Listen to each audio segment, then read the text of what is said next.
Houston, we have a podcast. Welcome to the official podcast of the NASA Johnson Space Center, episode 180, Artemis Mission Management. I'm Gary Jordan, and I'll be your host today. On this podcast, we bring in the experts, scientists, engineers, astronauts, all to let you know what's going on in the world of human spaceflight. Humans are returning to the moon in a sustainable way through the Artemis program. Getting the boots of the first woman and the next man on the lunar surface will take a large, integrated team and a lot of intricate planning. There will be an uncrewed test flight first to demonstrate the capabilities of the Space Launch System rocket and the Orion deep space capsule. Then a test flight with humans on board that will break a number of previous spaceflight records will follow. Going into this detailed landscape of the management of future Artemis missions and the mission profile of some of these upcoming Artemis missions is Mike Serafin, Artemis Mission Manager.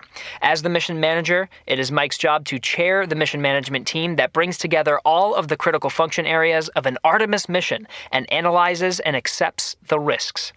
So let's get right into it. Artemis Mission Management with Mike Serafin. Enjoy.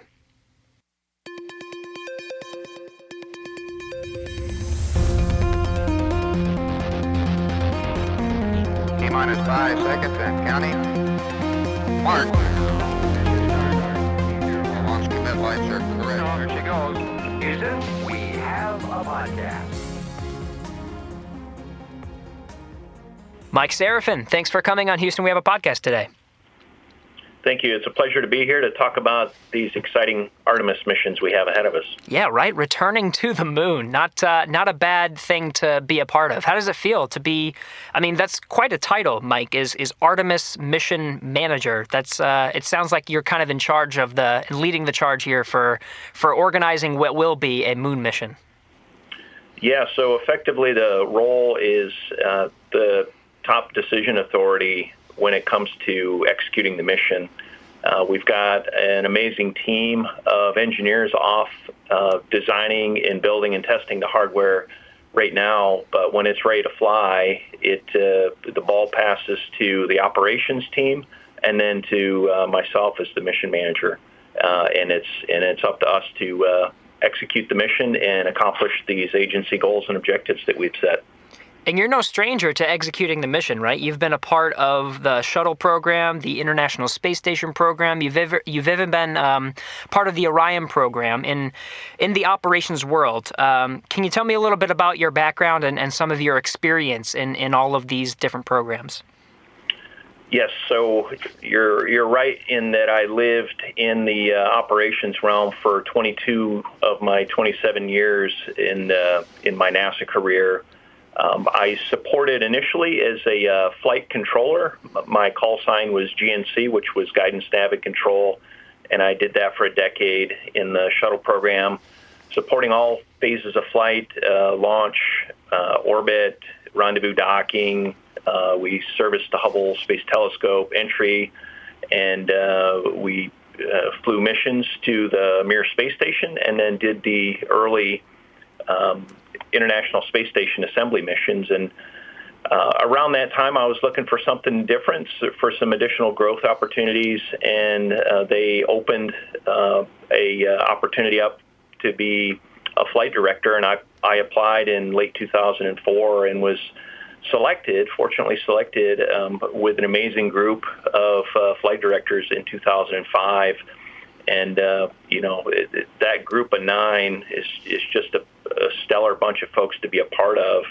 And it was a real privilege to be alongside that group of fellow flight directors, and then to learn the ropes as a flight director. And then I got to support a dozen missions as a space shuttle flight director. 4 of those I was the lead for, as well as International Space Station missions, and then Orion's maiden flight test called Exploration Flight Test 1. So this Artemis 1 will be my 65th mission, and I very much look forward to that.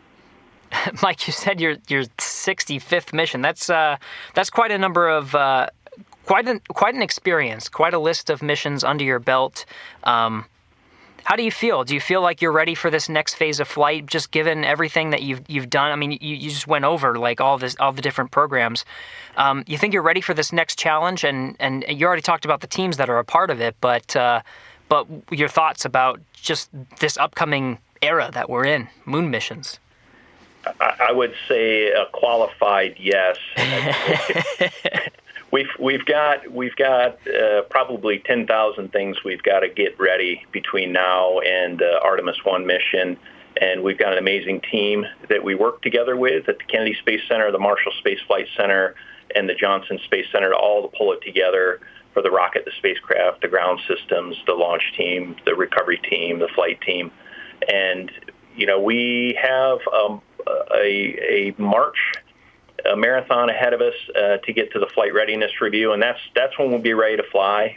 We still have some training in front of us. We still have some decisions to make as it pertains to flight readiness.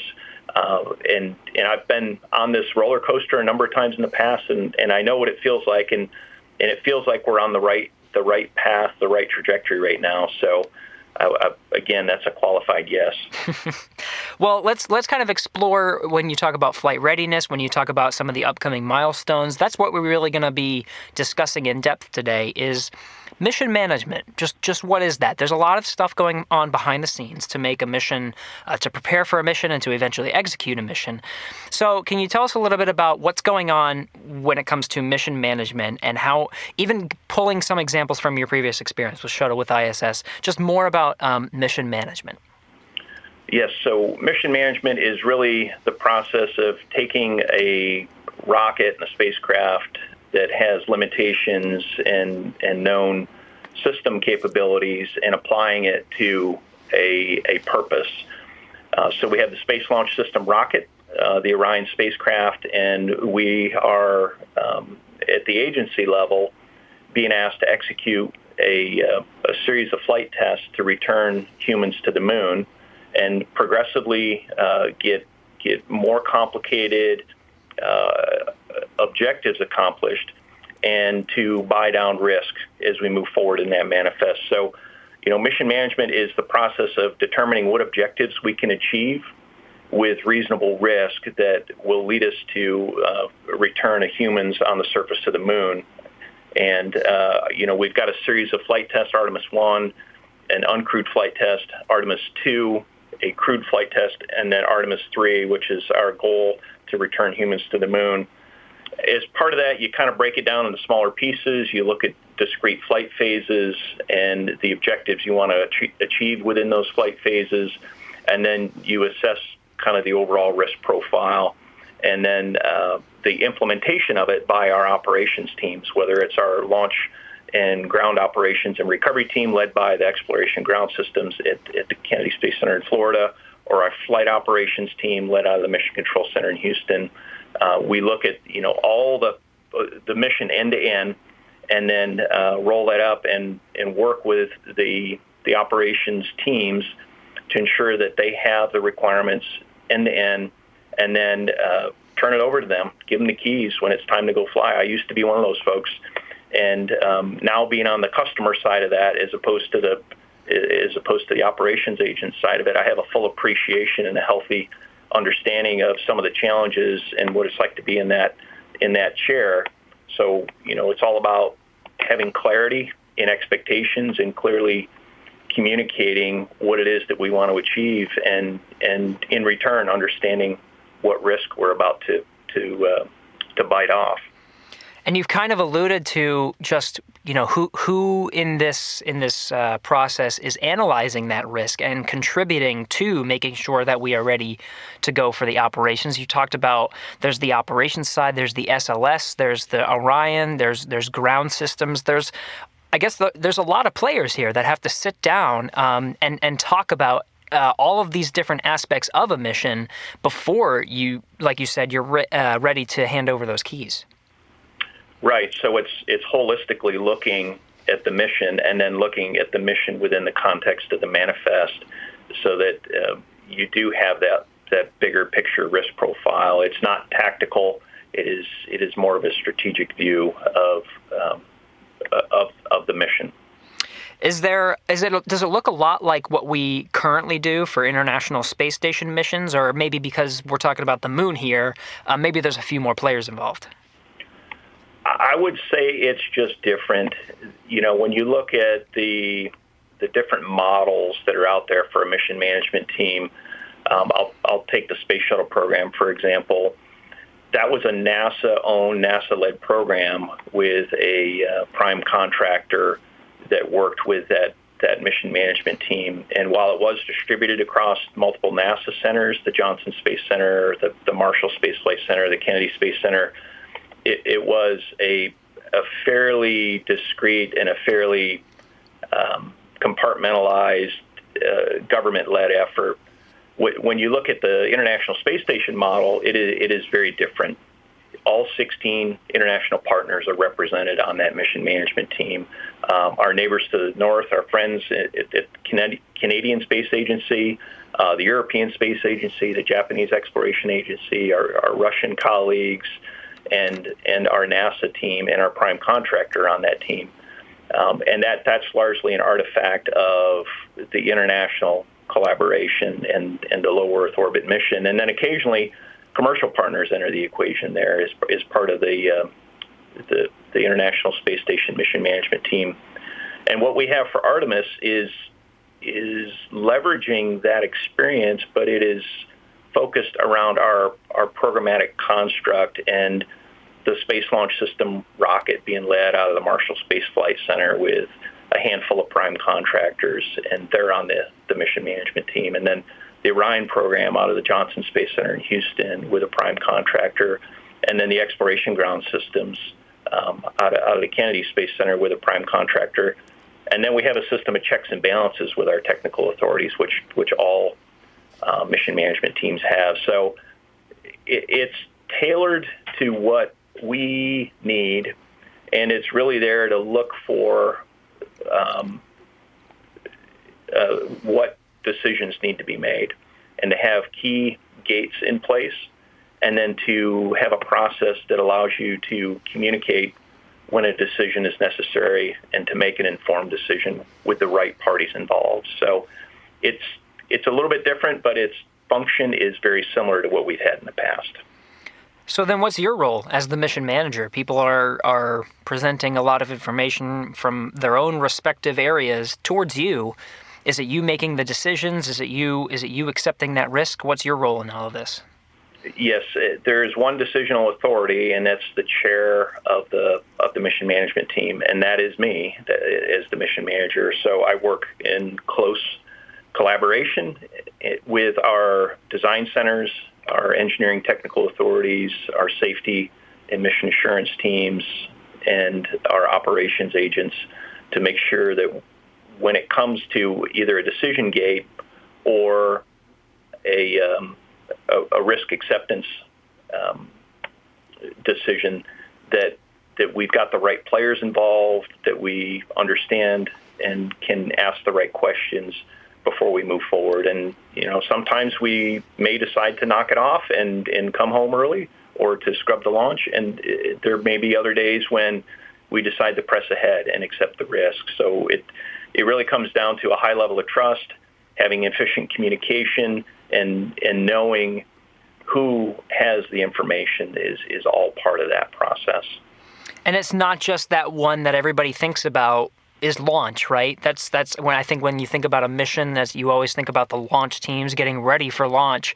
But there's more to this. There's mission phases, there's mission teams. So let's kind of dive deeper into that, the breakdown of a mission management. What are all these different phases that we're looking at, and that you're heading up as the mission manager? Right. So again, I look across the holistic mission. So there's really a handful of discrete kind of, if everything's normal, decision gates. And the first one is our launch readiness review at 2 days prior to launch. And that enables us to set up for a specific launch window on a specific day and attempt to get off the ground.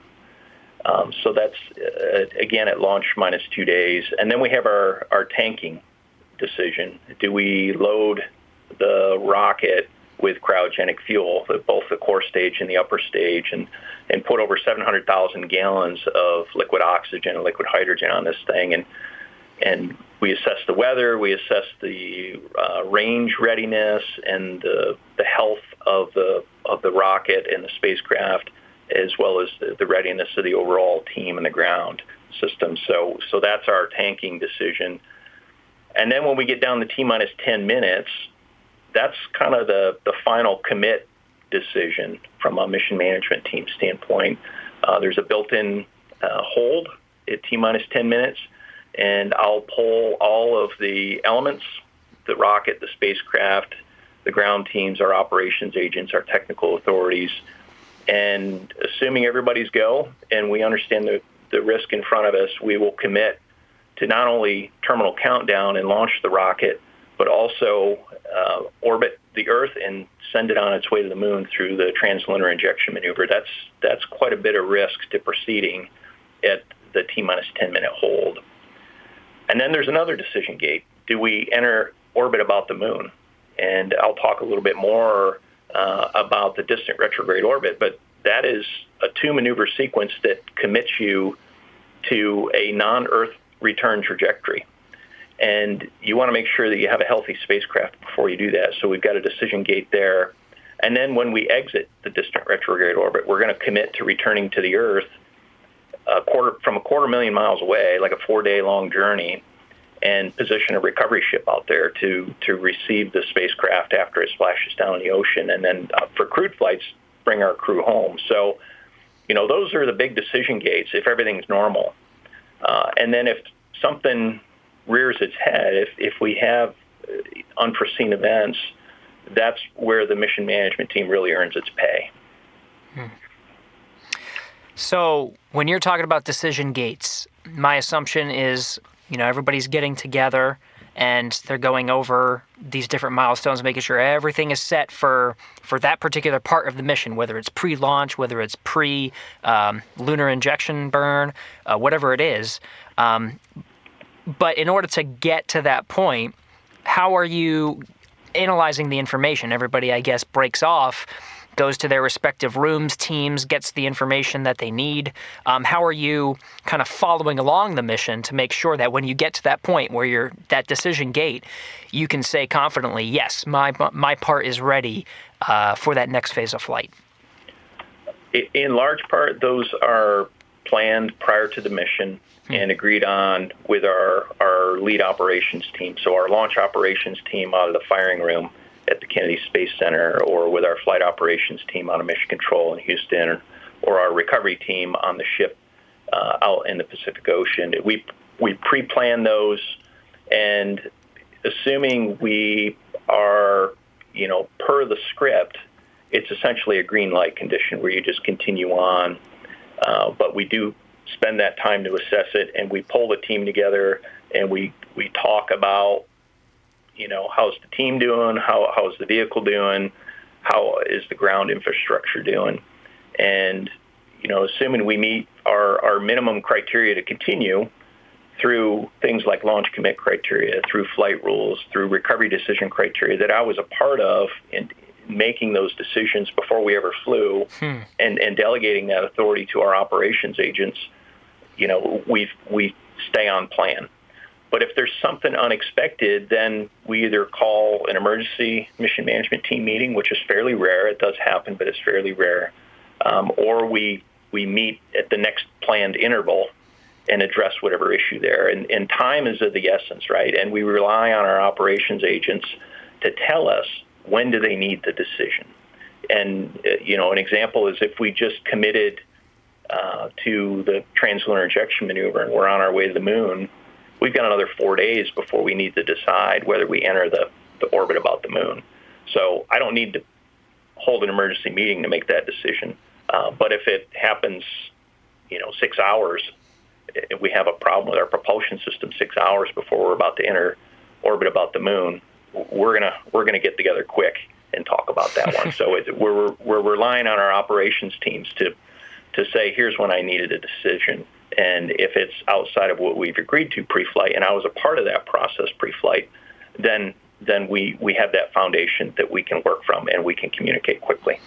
I think a big piece of the puzzle that people, I think, often don't think about is whenever you get to this point where you're looking at all these checkpoints and running the mission, during the mission, there has been a significant amount of work ahead of time to think about all of these different phases of flight. And as you said, Mike, basically write down, what the goes and no goes. So I guess all the teams have been deeply analyzing the operations of a mission to the moon, some of the upcoming Artemis missions, and writing down on paper, hey, this is what we will and will not accept at these different phases of flight. So there's been a lot of work ahead of time. That's exactly right. It's the planning prepares you, it prepares the team, it sets expectations, and then you work from that framework. And you cannot possibly imagine every single scenario that could go wrong, but what you can do is prepare for the likely ones, and then to have a strategy in place as to how you're going to manage it for the unlikely ones or the unforeseen ones.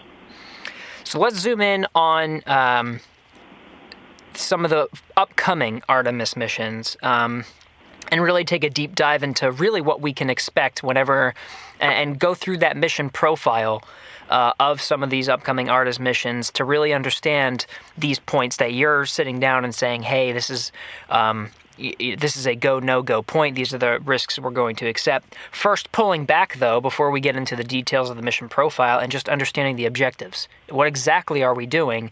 Let's focus on the first one, Artemis 1. This is a test flight, and it's an uncrewed test flight, so there's no astronauts on board. What are we trying to learn from this first Artemis mission? Yeah, we have 4 primary objectives on Artemis 1. The first one is to test the heat shield at lunar reentry conditions. The second one is to demonstrate the flight vehicle in the flight environment. The third is to simply recover the spacecraft. And the last is what I like to call bonus objectives, but there's a whole host of objectives there that are important, we would love to accomplish, but do not materially impact our ability to fly crew on the very next mission. Those first 3, though, are important to flying and enabling our astronauts to fly on Artemis 2. So Artemis 1 objectives, if you break them down a little bit further, demonstrate the heat shield at lunar reentry conditions. When we come back from low Earth orbit, we're coming back at Mach 25 or 17,500 miles an hour. But when we come back from the moon, we're coming back at Mach 32 or 24,500 miles an hour. It's a lot faster. And from an engineering standpoint, the heat rate and heat load it's asymptotic. It's far higher than what we experience when we come back from the International Space Station. So we want to make sure that our heat shield is going to protect our astronauts and protect the health of the spacecraft when it comes back from 250,000 miles away from the moon and hits the Earth's atmosphere. And it's a brand new heat shield design, and there's no way to test it completely on the ground. So we really have to demonstrate it in the flight environment. We've done what we can on the ground, but there's no arc jet or aerodynamic or aerothermal test facility here on Earth that is capable of replicating the conditions that we're going to see at that speed and under those conditions. So getting that number 1 priority puts us on a great path to fly crew on Artemis 2. Demonstrating the spacecraft in the flight environment shows that we can fly Orion out into deep space in the micrometeoroid and orbital debris environment, in the high radiation environment where you're outside of the Earth's magnetic field and you don't have the protection that it affords like we do in low Earth orbit. It also demonstrates our ability to fly above things like the tracking and data relay satellites that are used for low Earth orbit and terrestrial communications. It also demonstrates our ability to navigate in deep space without use of the global positioning satellites that a lot of low Earth orbit and terrestrial users use.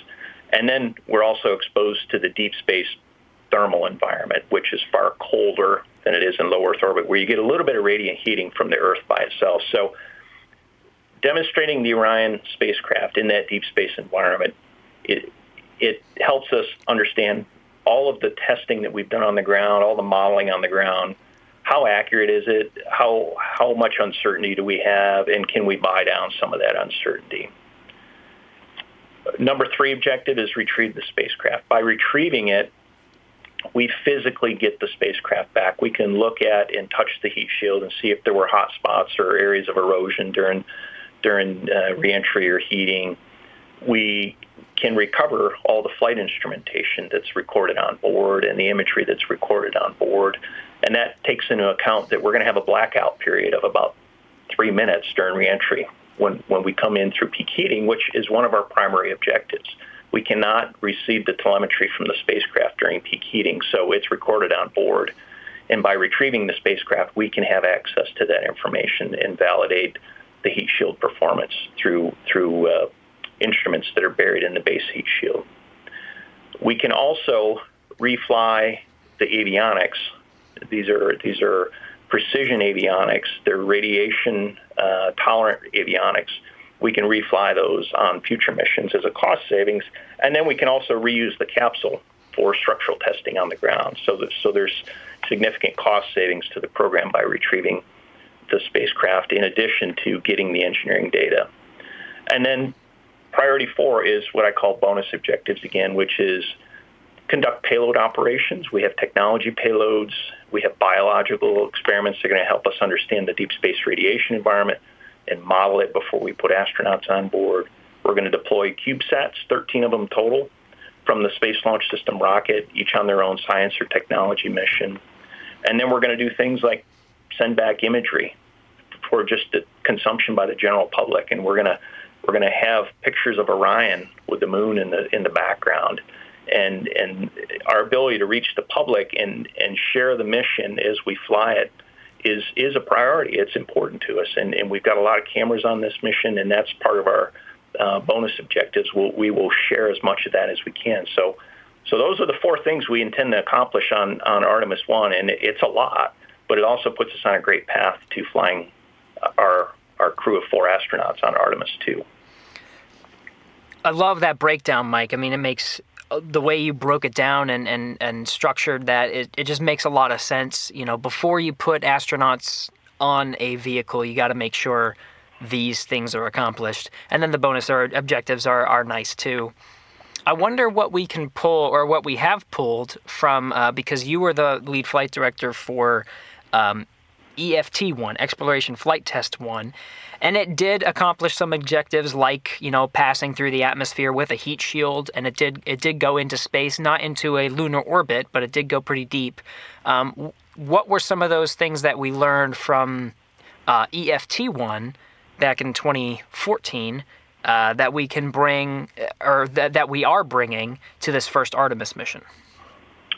We learned a lot from Exploration Flight Test 1, and it included what are the hard-to-manufacture piece parts on board the spacecraft, and which ones do we really need to stay in front of from a production standpoint so that we can have a steady cadence of missions to come. In flight, we learned about how the vehicle operates in the flight environment, not to the extent that I just described for Artemis 1, because we didn't go to deep space or about the moon. It was a 4.5-hour flight test, but we came back at a speed higher than low Earth orbit, and we tested the heat shield, we tested the structure. We figured out how to make it lighter so that we could carry other things into deep space rather than just pure structure of the spacecraft. We also figured out that the separation mechanisms, and there's a number of them to deploy the parachutes and to separate from the launch vehicle, that our engineering was good, that our design was good, and that we could focus our efforts in other higher risk areas. And it really, the one thing that really strikes me about EFT-1 was how much thirst there was for exactly what we did on that flight.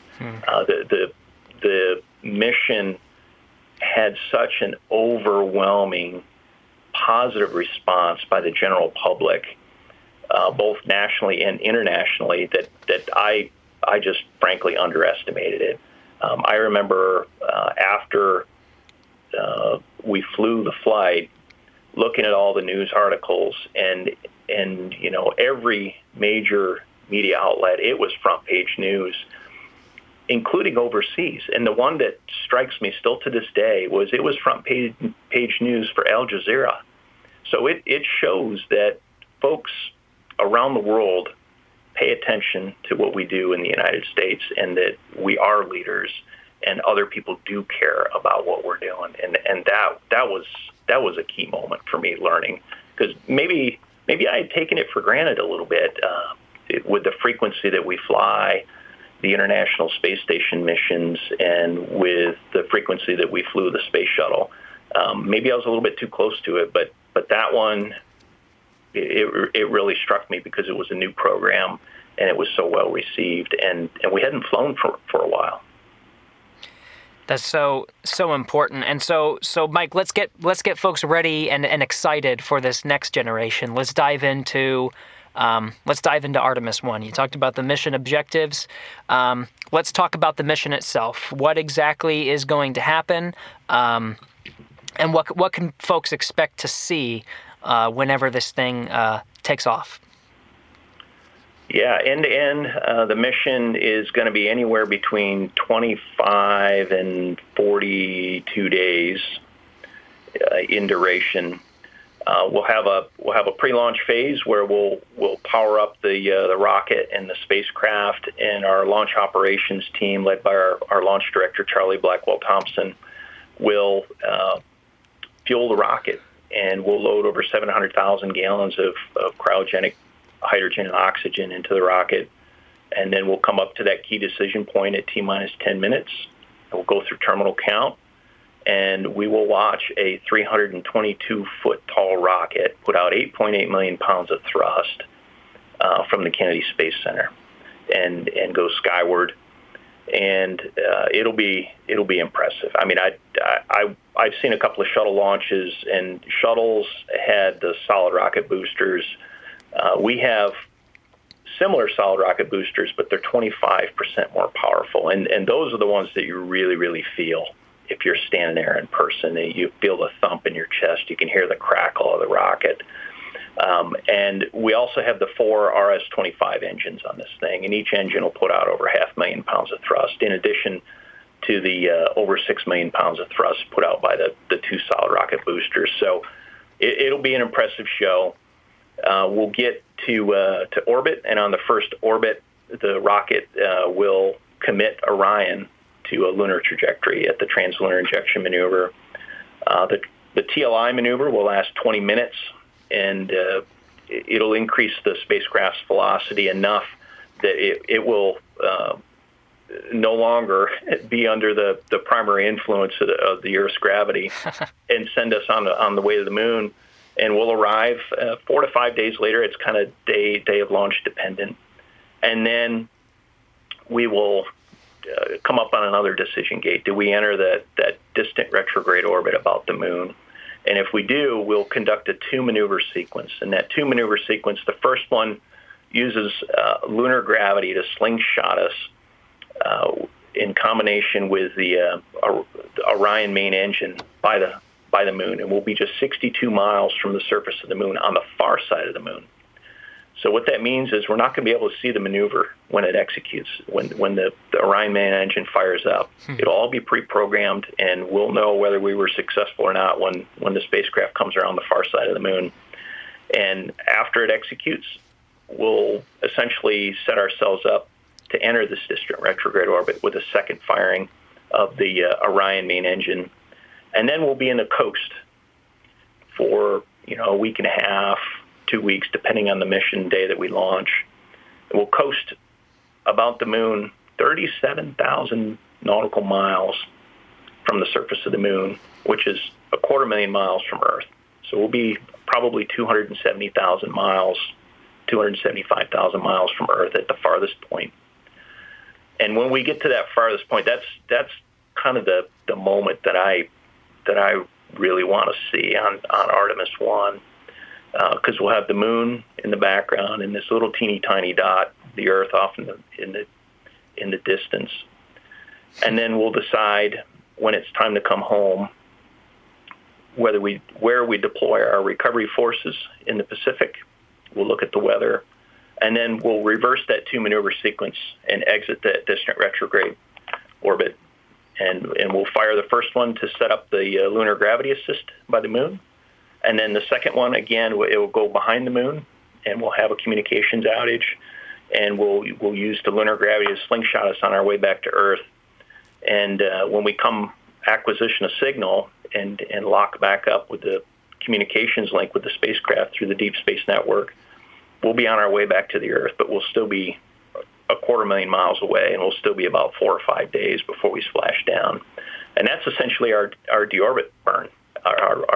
We're setting up entry interface from 250,000 miles away, and that's amazing precision. That is something that we got to get right. The entry corridor for this it's pretty small from that far away. If you miss a little bit too shallow, you're going to skip off the Earth's atmosphere and head back out into space. And if you miss too steep, you may overstress the vehicle. So you want to hit it just right. The reentry corridor and the setup for that is key. And we'll adjust it on that coast back from the moon to the Earth. And then on day of entry, the European service module provided by our European partners will have done its job. We will jettison it about 20 minutes before entry interface. And now the capsule is free flying by itself for the first time, and we'll turn the heat shield into the direction of the velocity vector, and then we'll get aerial capture at an altitude of 400,000 feet. And then the peak heating will pick up. We'll go into a blackout period. And then when we come out of blackout, we'll get into our peak aerodynamic load, and our spacecraft will slow from Mach 32 to 0 in just about 20 minutes after we deploy the parachutes and splash down the ocean. And our goal is to do it in eyesight of our recovery ship and get the spacecraft home just a couple hours after we do a test in the surface of the ocean to figure out how much heat soaked back into the structure of the spacecraft. So we've got a lot of objectives. It is going to be a challenging mission. It is purposely designed, this distant retrograde orbit is purposely designed to stress the envelope of the spacecraft in terms of communication, deep space communication, in terms of thermal, in terms of propulsion, and it will be a real challenge. But if we pull it off, and we have every intention of pulling this thing off, it'll put us on the great path to fly astronauts on the very next mission to the moon. What an incredible, my gosh, what an incredible mission. I mean, I was getting excited just listening to all of these different milestones when you're talking about, that burn to get into the orbit of the moon. And you talked about that moment of being the farthest away from the Earth. These are all going to be very big moments, I think, for everyone. And I love that you described not only as you defined these 4 primary objectives: testing the heat shield, demonstrating the vehicle in flight, recovering the spacecraft, and then, of course, the bonus objectives. But you mentioned that you're taking really everything to the limit. You're pushing the vehicle to really test that this thing is going to be ready for humans to get on board. Yes, I mean it is by choice and by design a stress test, and that's why we're doing it without a crew on board. We've done a lot of work on the ground to make sure we're ready for this. We've done thermal vacuum testing. We've done end-to-end software testing. We're coming up on the Green Run hot fire, which is going to be a full hot fire of the core stage and the 4 RS-25 engines. We've hot fired the boosters out in the desert in Utah. We've done all the piece parts, but we haven't done it all together. And when you pull it together, sometimes you learn things that you need to adjust moving forward. And that's our objective here is to really make sure that there's not something that we missed, but also to check our engineering, check our math, and to make sure that we really do understand what we're getting ourselves into before we fly astronauts on the next flight. Now, one of the items that you brought up was in the very beginning when you were going over this mission profile, is you talked about a pretty wide range of mission duration. I think that what you said was 25, anywhere between 25 and 42 days. That's quite a spread. So why is it that way for a mission to the moon? Yeah, you have to remember for lunar flights, we have a three-body problem. We got the Earth, we got the moon going about the Earth, and then we got our spacecraft. And the moon going about the Earth is in its lunar cycle. It's 28-day, 29-day lunar cycle. And as the moon goes about the Earth and the Earth is rotating below it because it's spinning on its axis, the lighting conditions at our chosen landing site, which is in the Pacific Ocean, vary depending on the day that we launch. So we have more lighting on some days and less lighting on others. And we need to take that into account as we set up for a specific launch attempt. And when we initially looked at our mission design for Artemis 1, we quickly learned that our launch availability was only about a week per month. So about 5 to 7 days out of a 30-day period, we had launch availability for what we call a short class mission, which is about 25 and a half days. So if we were to just launch and land 25 and a half days later and have lighting at the landing site to support the recovery operation and to support the flight test objectives that we need to get with imagery as the vehicle comes in and it deploys its parachute and splashes down, we only had, again, 5 to 7 days. But we have an amazing team of engineers and mission designers, and what they quickly came up with was an augmentation plan where we add an additional couple of days, or in this case, a week and a half to 2 weeks to the mission.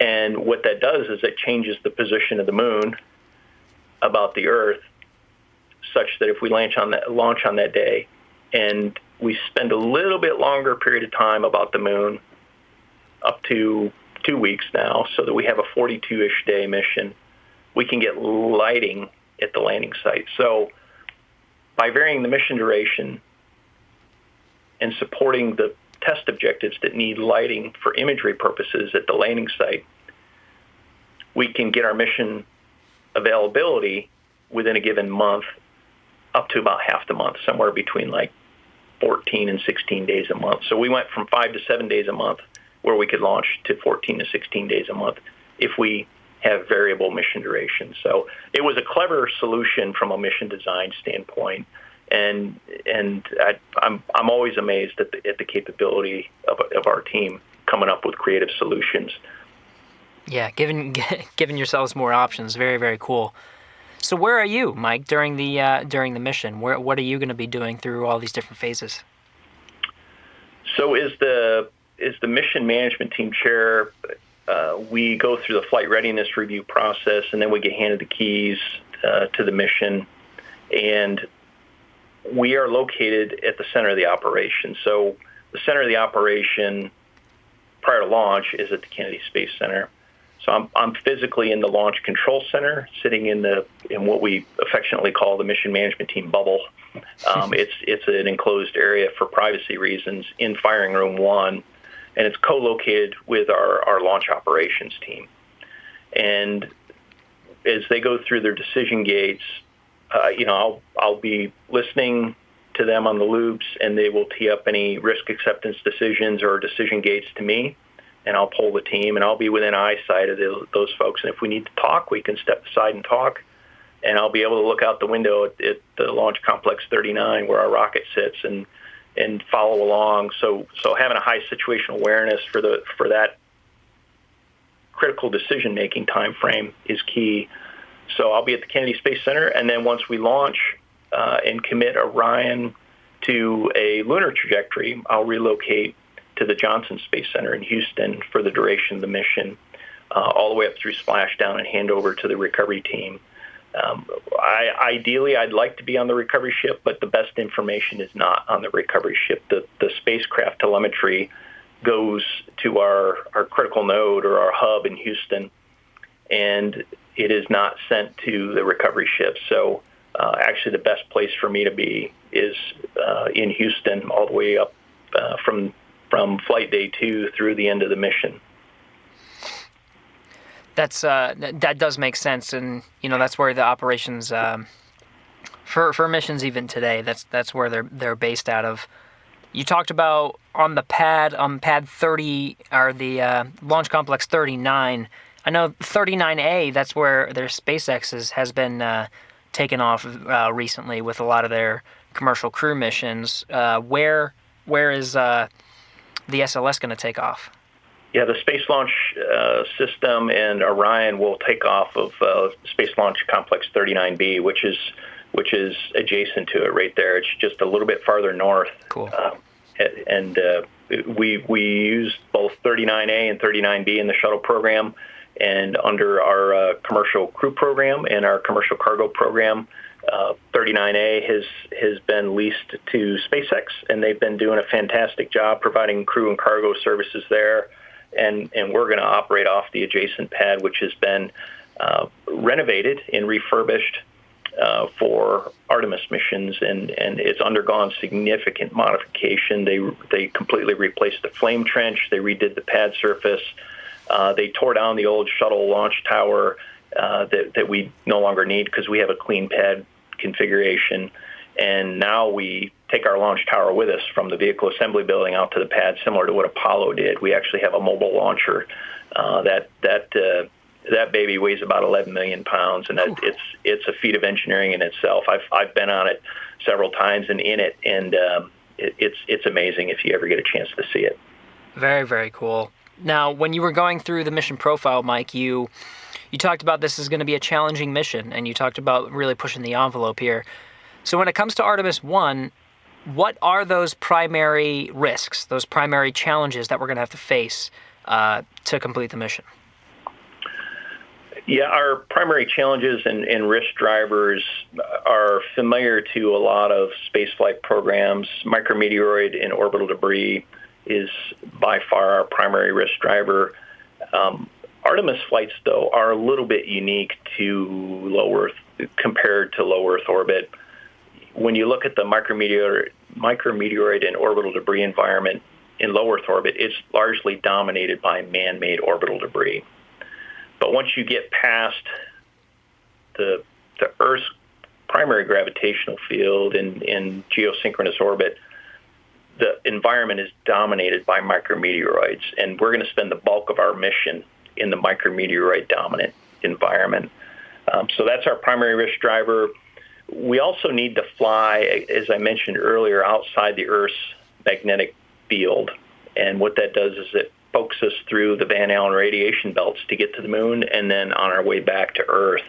And that's a high radiation environment where there are concentrations of particles, radiation particles, that could overcome some of our avionics and electronics. And we've built in fault tolerance for that very thing and some redundancy for that very thing. But that is a risk driver as well. And then we have a whole host of what I'll call first flight risks, like the brand new heat shield design on the spacecraft, which is our primary objective because we cannot demonstrate it on the ground. It's the first flight of the Space Launch System rocket, and the launch with the 5-segment solid rocket boosters. It's first flight of the core stage and the 4 RS-25 engines, and it's the first use of the mobile launcher and the modified Launch Complex 39B. There's a lot of kind of first flight elements there. Some of those were already, from a risk standpoint, bought down through EFT1, like the separation events of the parachute system on the Orion spacecraft and recovery operations. We've done a good job of buying those down, but there are some things that, we've tested them to the extent possible we can on the ground. We've analyzed them to the extent possible, but we're not going to fully understand or appreciate it until we get into the flight. And if we do have problems along the way, we do have aborts available to us as well as alternate missions. And alternate missions, it's not a full abort. It's just we'll go as high and as far as we can go, and we'll accomplish as many of the objectives as we can.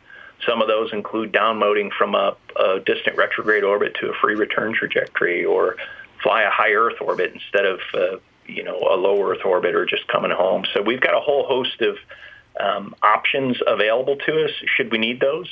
And as we talked earlier, we have predefined knockoff criteria and off-ramps that we've been working hard to pre-plan, and our teams are off training right now. Very good. Now Artemis 1, you talk about pushing the envelope, and you're right. That you can't really call it like a proven capability, a proven heat shield, proven rocket until you actually prove it on Artemis 1. Now, going past that to Artemis 2, what changes? Let's say we met all these mission objectives on Artemis 1. What changes for an Artemis 2 crewed mission? Well, we had the human element. That's the biggest change, as well as the crewed systems. And we're all about human spaceflight. That's why I'm here, to fly humans in space. And flying hardware and flight testing hardware and testing software, it's exciting. It's good work, but we're unique in that we're a human spaceflight program, and we're going to lunar destinations and beyond. So when we add that human element, it changes things. You have additional risks that you need to consider. You gotta make sure that the astronauts have a safe and healthy environment, that they can exercise, that the waste management system or the space toilet's working. Those kind of things matter in the context of a human spaceflight mission that in a robotic mission or an uncrewed flight test really don't enter into the equation. That's really, really important stuff, right? I mean, is there any you talked about some bonus objectives on Artemis 1.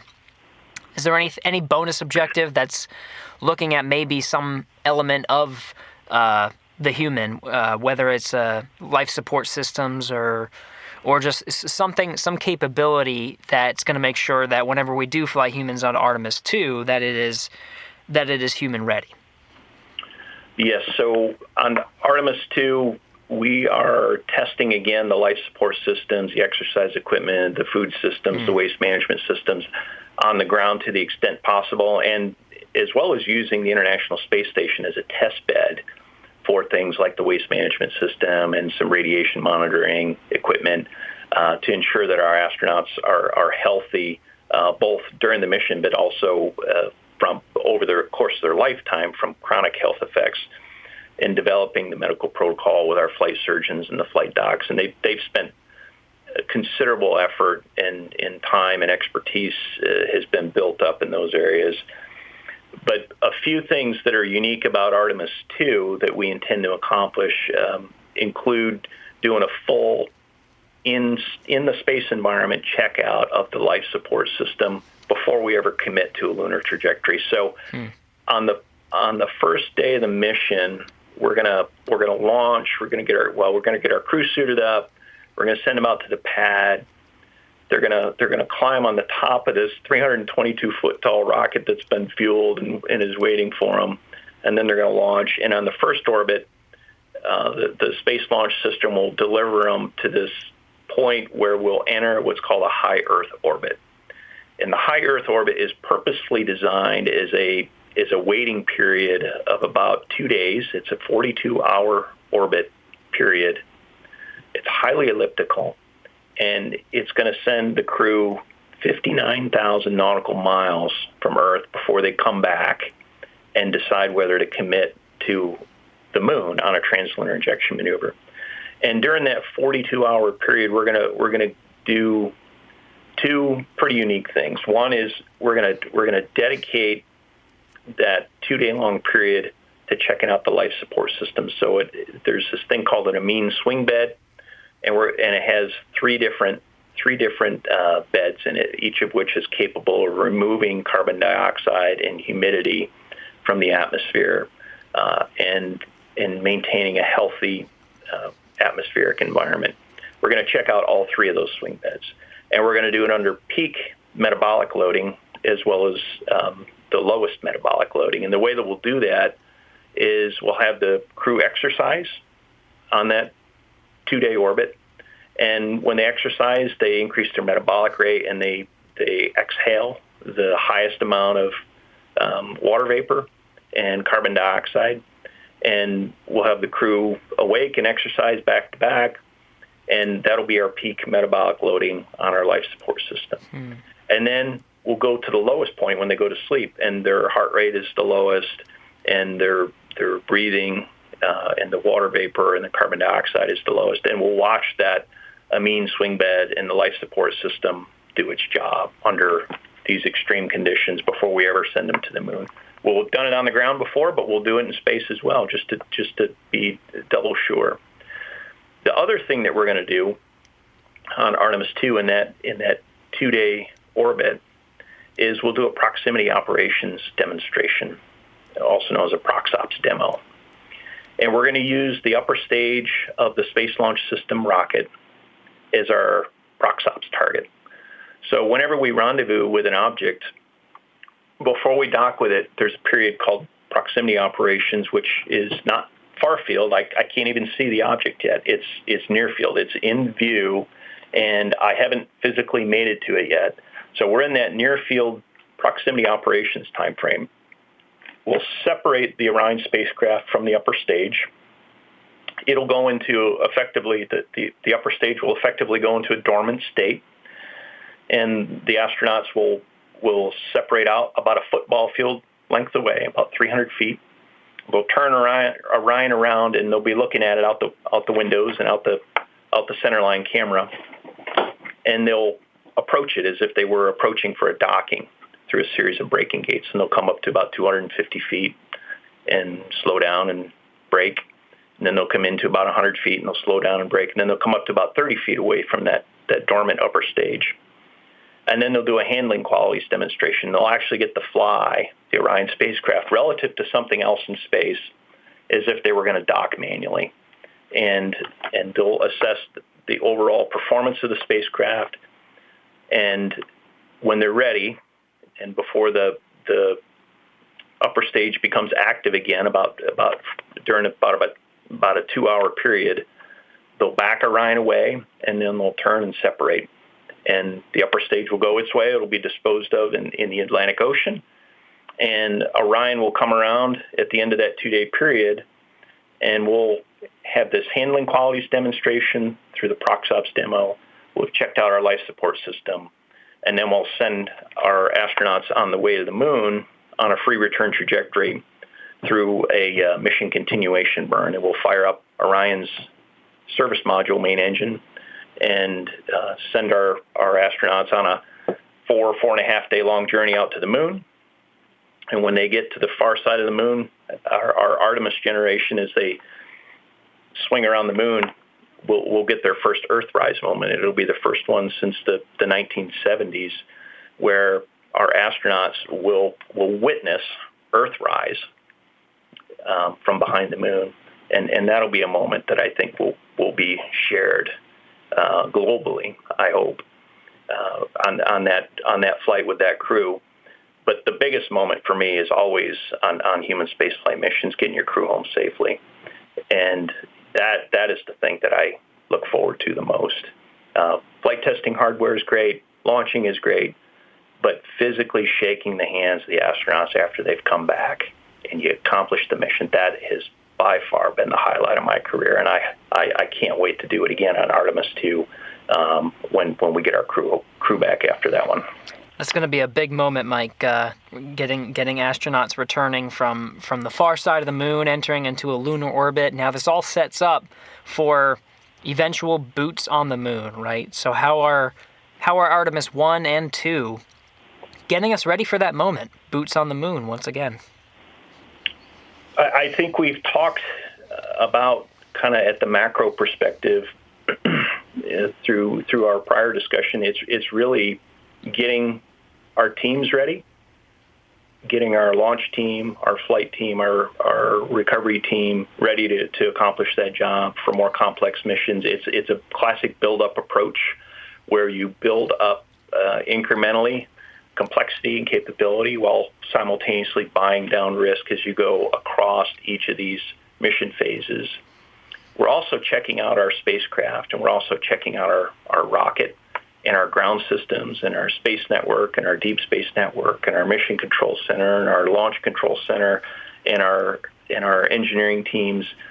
we're also checking our engineering and our math on this and making sure that our models are correct and that our uncertainties are what we think they are. And we're going to double check our work. We're going to have lessons learned along the way, and we're going to do it better every single mission. And that's how we're going to prepare for boots on the moon on Artemis 3.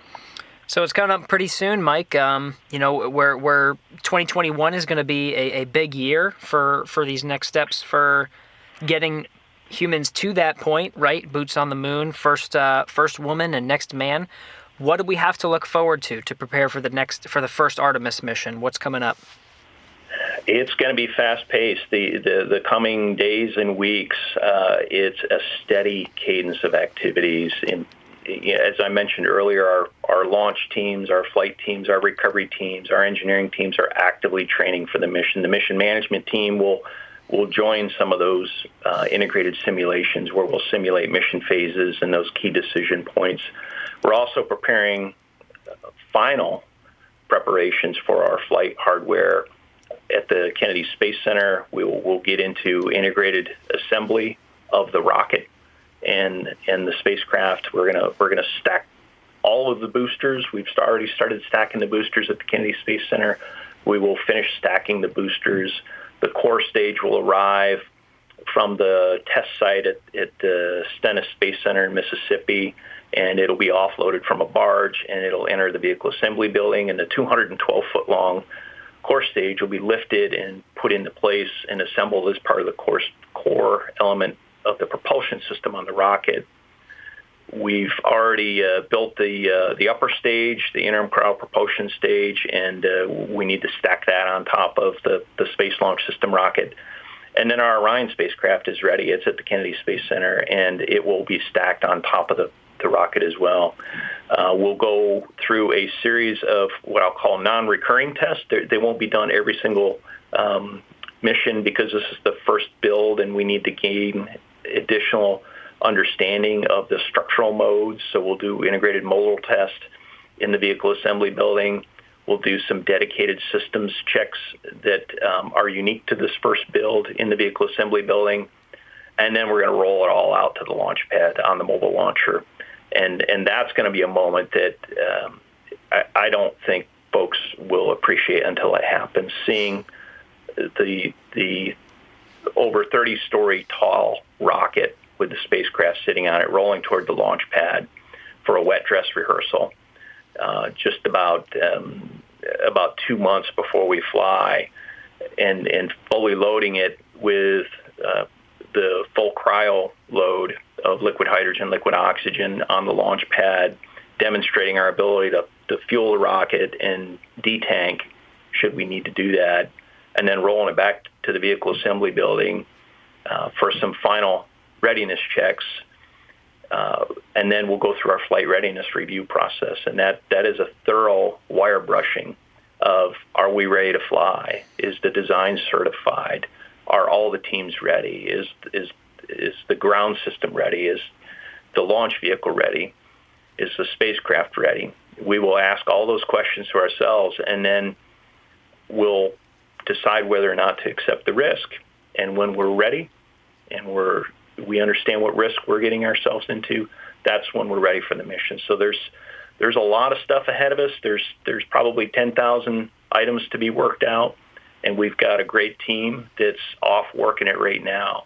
And it's all going to come to a head here in mid to late 21, and I can't wait for it. What an exciting time, Mike, and it's all for returning to the moon, first woman, next man, but then the idea here is set up for a sustained presence on the moon, right? We're not just returning, touching, going, and coming back. There's a lot of value to what we want to accomplish on the moon. And we'll end with this, Mike. To you, why do you think it's important to return to the moon and continue exploring the lunar surface? Yeah, returning to the moon, it's more than planting a flag or a specific objective. It is literally testing yourself and testing your nation's ability and testing the best and the brightest that you've got out there. And leaders are always testing themselves. Great leaders are always testing themselves, and leaders are always on the frontier. And the moon and beyond, that's the frontier, and we want to be on the frontier. So by going there, we're gonna learn stuff. We're gonna learn what we're capable of. We're gonna learn scientific evidence about the history of the Earth and the history of the universe, and we're just going to learn about ourselves. We're going to learn about what it's like to be a human experiencing that. And we've got a few of those folks around from the Apollo generation, and we're going to have a few more. And that's exciting to know that somebody's going to be around to tell you what it was like to fly by the moon or land on the moon, and to share more than a picture or share more than telemetric data with the ground. They're gonna tell us a story. They're gonna tell us what it felt like. They're gonna tell us what they experienced. And every single one of the Apollo astronauts that I've ever had the opportunity to talk to, they were a changed person from their experience flying to the moon. And we're going to have more of that. That's exciting. And we're going to build partnerships. We're going to build partnerships with the commercial industry, and we're going to build partnerships with our international friends and colleagues. And that kind of stuff, you never know what rewards those are going to reap over time. And it's not something you can really put a finger on or put a dollar value on. But there's real value there, and that's why we should go, and that's why we should go sustainably. Engaging the world and sharing such a unique and incredible experience. It's all coming up here real soon. Mike Seraphin, beautiful words. What a great way to end. Thanks so much for going through all the intricate details here of these upcoming Artemis missions. Just thinking through every moment of the mission. It's just, we use the word exciting a lot today, but it is just that. It's a very exciting time, and it's something that we can engage in very, very soon. Mike Seraphin, thanks again for coming on. Thank you. It's a real honor and privilege to be a part of such a talented team. Thank you.